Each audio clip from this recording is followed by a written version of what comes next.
Jeg er nu færdig med mit rygstykke på min novice slipover fra Petit Knit. I kan se mine udtagninger.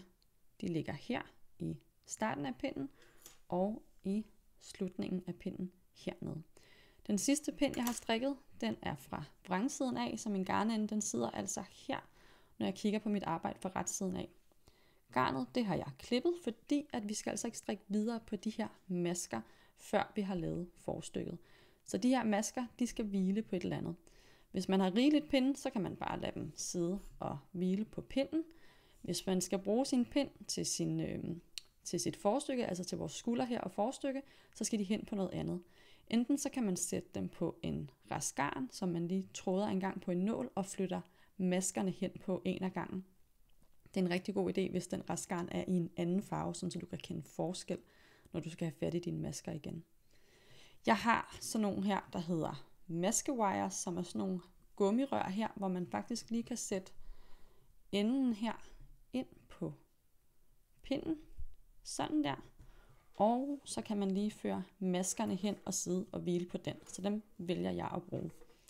Så har jeg altså alle mine masker siddende her på den her maskewire her. Jeg kan lige binde en knude på den, hvis jeg er bange for, at jeg får trukket den ud af mit arbejde. Og så går vi i gang med de her skulder. Nu har jeg lige vendt mit arbejde rundt en gang, sådan så at jeg sidder med min opslagskant her. Og de hvilende masker, de ligger altså hernede. Og den skulder, vi skal starte med, det er den venstre skulder. Og du skal ligesom kigge på dit arbejde, forestille dig, at du har det på, og sige, hvor min venstre skulder, den er her. Så det er altså herover, vi starter i venstre skulder. Når vi skal samle op, så samler man op i en retning, der hedder fra højre mod venstre. Så når vi skal starte med at samle op på den her skulder, så er det altså herinde ved halsen. Så allerførst, så skal vi lige have talt ud, hvor vi skal samle den første maske op henne. Så jeg starter altså med at kigge herude, og igen så kigger jeg efter V'er. Så hvis jeg lige folder mit arbejde pænt ud her i kanten, så kan jeg se, at den første række af V'er, den ligger her. Så herop i V'et her, jeg sætter lige en pind i, så I kan se det, der samler jeg altså min sidste maske op. Så den her, den tæller jeg som 1, og så tæller jeg V'er herind af og siger 2, 3, 4, 5, 6, 7, og jeg tæller bare indtil, at jeg når op på det antal masker, jeg skal samle op. Nu har jeg min pind siddende i den maske, jeg gerne vil starte med at samle op i. I kan se, den sidder lige i midten her, af sådan en række V'er her. Og der, hvor jeg samler op, det er altså i det allerøverste V, jeg kan få fat i. Så hvis vi kigger her, så sætter jeg altså min pind ind her. Og så har jeg altså 2 tråde liggende over min pind her. Jeg tager fat i mit garn, og så skal jeg altså have det garn med igennem her. Og hvis du synes, det er lidt svært at få den igennem, så kan du altså lige tage den første maske, som sådan er den besværlige, igennem med en hæklenål, og så sætte den på en pind og fortsætte på pinden her. Jeg fortsætter med at finde det næste V. Det ligger der. Går ind i midten af V'et, helt op i toppen her. Således at jeg har 2 tråde over min pind her, og tager garnet med igennem. Og sådan fortsætter jeg altså ud mod skulderen her, V for V, med at samle masker op.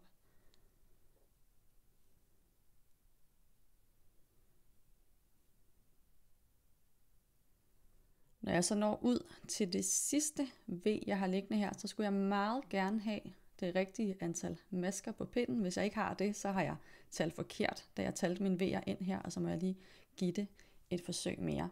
Men nu er jeg altså klar til at strikke frem og tilbage, vrang på vrangsiden, ret på retsiden, det antal pinde, som der står i opskriften, inden vi skal i gang med udtagningerne mod hals.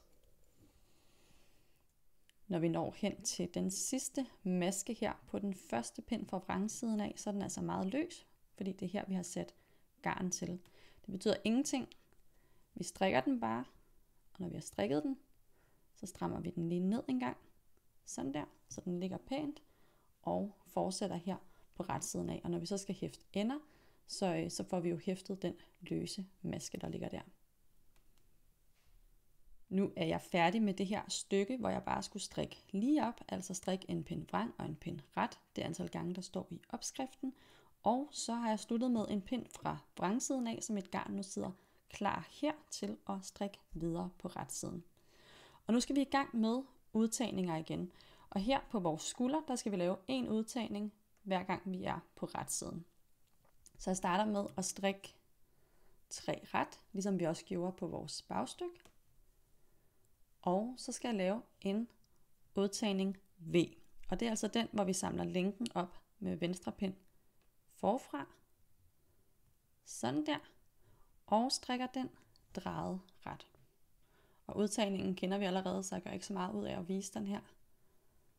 Sådan der. Og så strikker jeg ret pinden ud. Så udtagningen ligger altså ind mod halsen her, og så strikker jeg bare ret pinden ud her, og så en pind vrang. Så nu vil jeg gentage de her 2 pinde, en pind fra retsiden med udtagning og en pind vrang. Det antal gange, der står i opskriften. Og når jeg så er færdig med det, så er jeg sådan set færdig med min venstre skulder. Så bryder jeg garnet, altså klipper det over, og så skal vi i gang med højre skulder. Så højre skulder, den strikkes herover i højre side af mit arbejde. Og når vi skal samle op til den, så samler vi altså også op fra højre mod venstre. Så der kan vi altså begynde opsamlingen herude i det yderste V, som ligger her med min opslagstråd her. Og så samler jeg bare op i hvert V herindad det antal masker, jeg skal bruge i min størrelse. Så har vi igen et stykke, hvor vi bare strikker lige ned. Og når vi så skal lave udtagninger i højre side, så er det altså en udtagning H, som vi laver i slutningen af pinden, så udtagningen også her ligger ind mod halsen. Når vi så har strikket den skulder, den højre, så skal vi have samlet de her 2 skulder, og det viser jeg i den næste video.